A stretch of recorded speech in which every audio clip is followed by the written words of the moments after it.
अच्छा बच्चों, ये जो क्वेश्चन है इसमें आपको दो गियर्स नजर आ रहे हैं। दोनों जो हैं वो एक दूसरे के साथ कांटेक्ट में हैं और रिवॉल्व हो रहे हैं। रिवॉल्विंग आपको नजर आ रही है। इन दोनों में एक चीज है और वो क्या है, जितना डिस्टेंस ये कवर्ड कर रहा है उतना डिस्टेंस ये कवर्ड कर रहा है।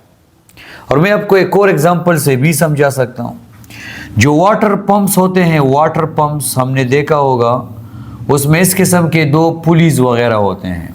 क्लियर बच्चों, ये वाटर पंप में जो दो पुलीज होते हैं, वो पंप जो कि ज़मीन से पानी निकालता है, उस अगर थोड़ा सा हम आगे चले जाएं, ओल्ड एरा में चले जाएं, तो इस किस्म के पंप होते थे। अच्छा, यहाँ पे एक बेल्ट होती थी, बेल्ट। ये बेल्ट जो है ये यहाँ से रोटेट हो जाती थी ऐसे,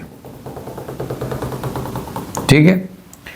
और अब ये दोनों रिवॉल्व कर रहे हैं, ये बेल्ट रिवॉल्व हो रही है। अब जब रिवॉल्व हो रही है तो ये भी रोटेट हो रहा है और साथ में ये भी रोटेट हो रहा है। तो जितना डिस्टेंस ये कवर कर रहा है, देखें जितना डिस्टेंस ये कवर कर रहा है उतनी बेल्ट यहाँ पे रोटेट हो रही है। जाहिर सी बात है, जितना डिस्टेंस ये कवर करो यहाँ पे रोटेट ना हो तो बेल्ट तो डेफिनेटली कहीं ना कहीं पे फंस गया है। तो बेल्ट जो डिस्टेंस कवर कर रहा है दोनों जगह पे वो सेम है। ये एग्जांपल आप यहाँ पे अप्लाई करें। जो डिस्टेंस है, जितना डिस्टेंस ये कवर कर रहा है उतना डिस्टेंस ये कवर कर रहा है, ठीक है।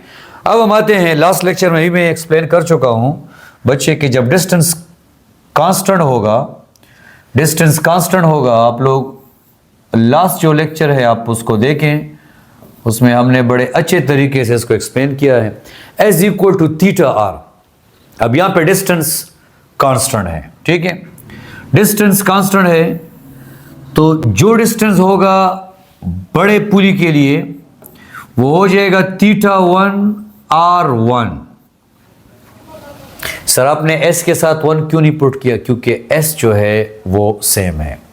सिमिलरली ये इक्वेशन 1 हो गया है।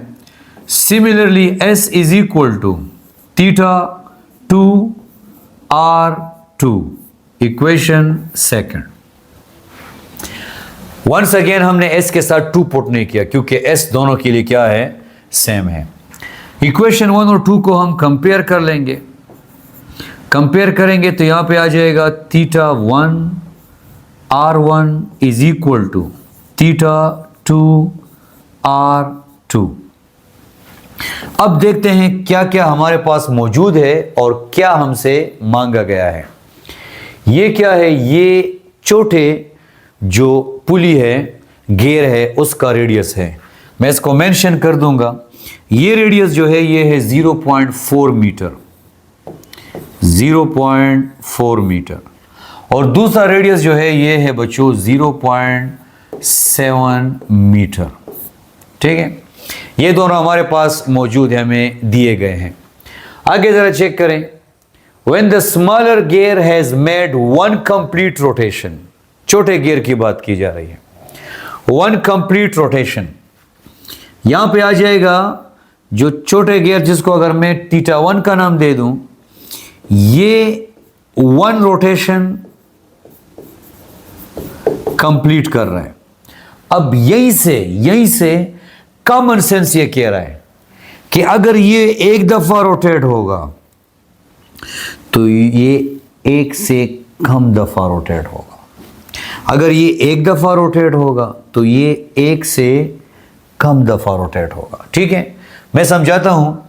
यहां पे अब हमें क्या चाहिए, r1 हमें दिया गया है, r2 हमें दिया गया है, θ1 हमें दिया गया है। डिमांड θ2 की हो रही है और कॉमन सेंस से हमने अंदाजा लगा लिया है कि ये अगर एक दफा रोटेट होगा तो ये एक से कम दफा रोटेट होगा। मतलब ये कि आंसर जो है that is less than 1 revolution. Okay, अब यहां पे देखते हैं। मैं इसको ऐसे लिख सकता हूं, बिल्कुल लिख सकता हूं, θ2 r2 बराबर है θ1 r1। अब एग्जामिनर की तरफ से एक अच्छी बात क्या है, θ1 ऑलरेडी 1 के बराबर है। क्लियर?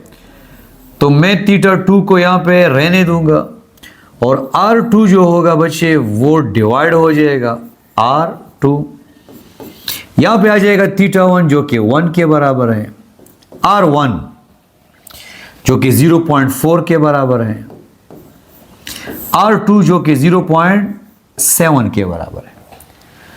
ये जो दो पॉइंट्स हैं, चूंकि पॉइंट के बाद एक एक डिजिट है, पॉइंट के बाद अगर सेम डिजिट हो आप डायरेक्टली पॉइंट्स को उड़ा सकते हैं। ये आ गया है θ2 बराबर है 4/7, जैसे कि हमने प्रेडिक्ट किया था कि आंसर जो होगा वो 1 रेवोल्यूशन से कम होगा। सो लिहाजा जो आंसर है हमारे पास 4/7 दैट इज लेस देन 1। हम इसको रेडियन में भी कन्वर्ट कर सकते हैं। ये आपके पास अच्छा, तो आंसर हमें मिल चुका है, रेडियन में भी हम इसे कन्वर्ट कर सकते हैं, 1 रेवोल्यूशन 2 पाई रेडियन के बराबर है। अच्छा, एक कॉमन सेंस से हम इसे समझना चाहते हैं इस क्वेश्चन को, और अगर इस किस्म का क्वेश्चन ई टाइम डिकेड में आ जाए तो बच्चों याद रखिए लास्ट लेक्चर में मैं ये एक्सप्लेन भी कर चुका हूँ, S इक्वल टू θr। हम जानते हैं कि S जो है वो कांस्टेंट है, तो हम इसको ऐसे भी लिख सकते हैं θr is equal to S, θr is equal to S की जगह पे मैंने कांस्टेंट लिख लिया है, कांस्टेंट। और मैं क्या करना चाहता हूं, मैं थीटा को यहीं पे छोड़ दूंगा और r को डिवाइड कर दूंगा। जब r को डिवाइड करूंगा तो इक्वल और कांस्टेंट जब गायब हो जाएगा तो theta is inversely proportional to r। इसका मतलब है कि जितना r कम होगा रोटेशन उतना ज्यादा होगा, जितना r ज्यादा होगा रोटेशन उतना कम होगा।